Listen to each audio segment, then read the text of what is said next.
Hello friends, good morning.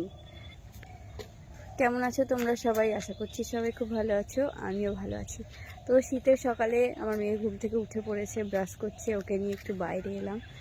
বাইরে মানে আমাদের বাড়ির বাইরেটায়, খামারে। তোমাদের একটা জিনিস দেখাবো, সেটা হচ্ছে এখন আর প্রায় দেখাই যায় না।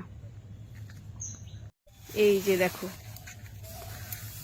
এখানে আমাদের ধান সিদ্ধ হচ্ছে। বর্মা ধান সিদ্ধ করে দিচ্ছে। এটার থেকে চাল তৈরি হবে ভাতের, আর আমরা খাবো। এই যে আমাদের বাড়ির বাইরেটা।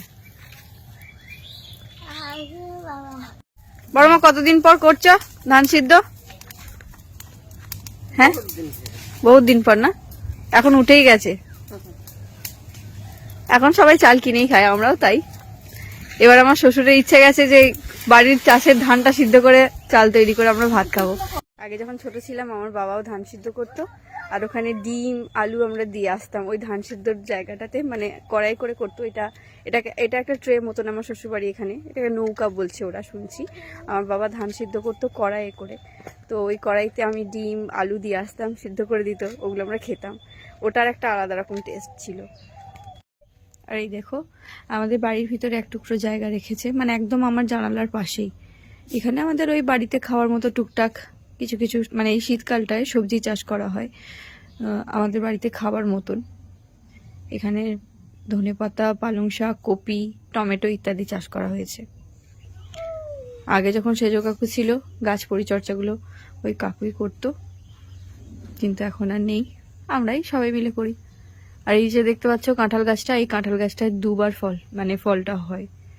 আমাদের বাড়ির পিছন দিকটায়, এদিকে দাঁড়াও, দরজাটা খুলি, এখানে একদম চাষের ক্ষেত, একদম পুরো, মানে চারিদিকে যেদিকেই তাকাবে পুরো মাঠ, শস্য। আর তুই সকাল থেকে ঘুরঘুর করছিস, তোর পড়াশোনা নেই? আজকে হচ্ছে 26 জানুয়ারি, রিপাবলিক ডে, প্রজাতন্ত্র দিবস। তো তার জন্য আমার মেয়ে সকাল সকাল পতাকা নিয়ে বেরিয়ে পড়েছে। এখন যদি ওকে মানে ড্রয়িংয়ে ভর্তি করিনি, তবুও ওর মানে সারাদিন ড্রয়িং হচ্ছে পতাকা।